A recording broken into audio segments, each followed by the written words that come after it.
Hello everyone. So in this video we are going to see the significance and aptness of the title of Shakespeare's play Measure for Measure. The title of the play Measure for Measure is taken from a biblical allusion from Matthew chapter 7 verse 2. For in the way you judge you will be judged, and by your standard of measure it will be measured to you. Shakespeare also has used this phrase measure for measure in his earlier plays King Henry VI, Part 3. Measure for measure must be answered. The title of any play is as important, as significant as the content, as the plot of the play, as a good title indicates the theme of the play, as well as it at once grabs the attention of the readers or the onlookers. So a good title plays a significant role in the success of a play. For example, a signboard of the shop gives the readers an idea of the contents of what the shop has. So the title of the play should give the readers an idea of the contents of the play. This title of Shakespeare's play Measure for Measure is so suggestive. The word measure actually means to judge, and the title Measure for Measure suggests that the play advocates some kind of vile justice, as the phrase goes, an eye for an eye and a tooth for a tooth. So this phrase Measure for Measure is quoted in the speech of the Duke in the final act of the play. I'll say the quote.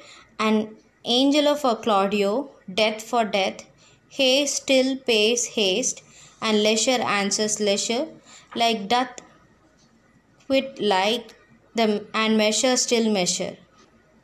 But as we see in the progression of the play, the Duke does not live upon his own words.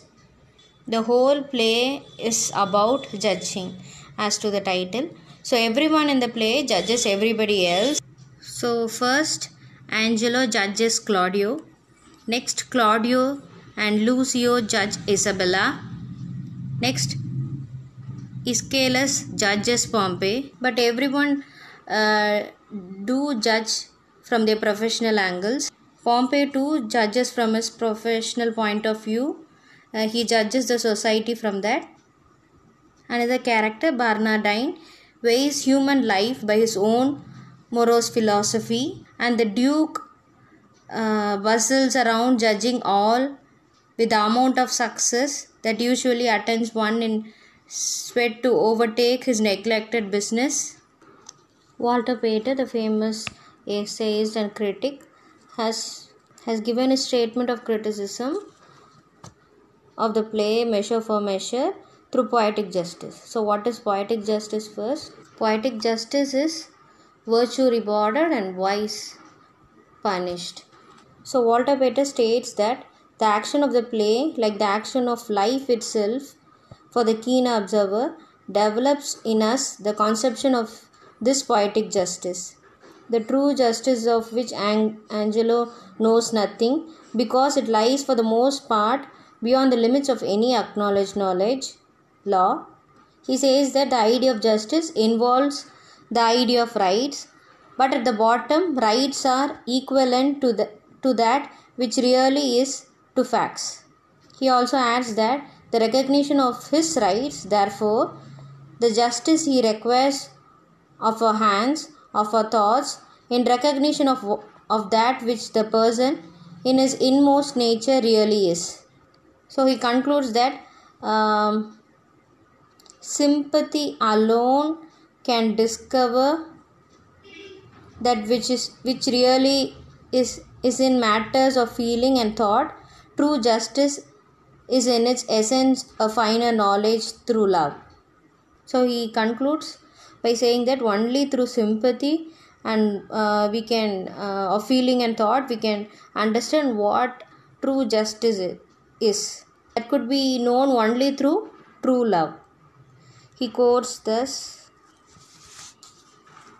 "It is very pregnant, the jewel that we find, we stoop and take it because we see it, but we do not see, we tread upon and never think of it." So he says that if we see a jewel on a road or something, we stoop, we bend and take it, or else if he doesn't see, we'll just move on like that. So that likewise justice is. In other words, the title of the play signifies that justice should be tempered with mercy. So Shakespeare comments that while judging others, judge with mercy. We should put oneself in his place.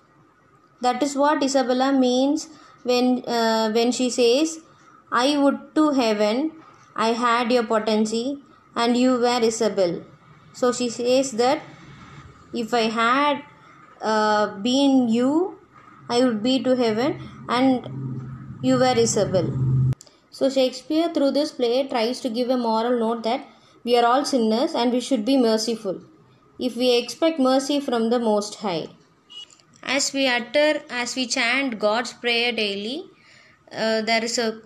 we chant often that God forgive our trespasses as we forgive those who trespass against us. This directly says that we should have mercy upon others too, as we expect God to be mercy on us. So this indeed was the case with Portia and Shylock in the play Merchant of Venice. So this exactly was the plea which Portia makes to Shylock in her famous Quality of Mercy speech. Justice becomes a wrong when it is carried to an extreme. So Portia quotes thus: "Alas, alas, why all the souls that were forfeit once, and he that might the vantage best have took, found out the remedy. How would you be if he, which is the top of judgment, should be judge you as you are? Oh, think on that, and mercy then will breathe with your lips like man new made." So she says that Shylock should think from the point of view of Antony and then give the judgment. So while judging others, we should never fail to remember that we are weak mortals. We are likely to err and sin. So everyone errs in the course of their journey of life. So in this play, Shakespeare has clearly pictured the grandeur of judging with mercy and nobility. So thank you for listening.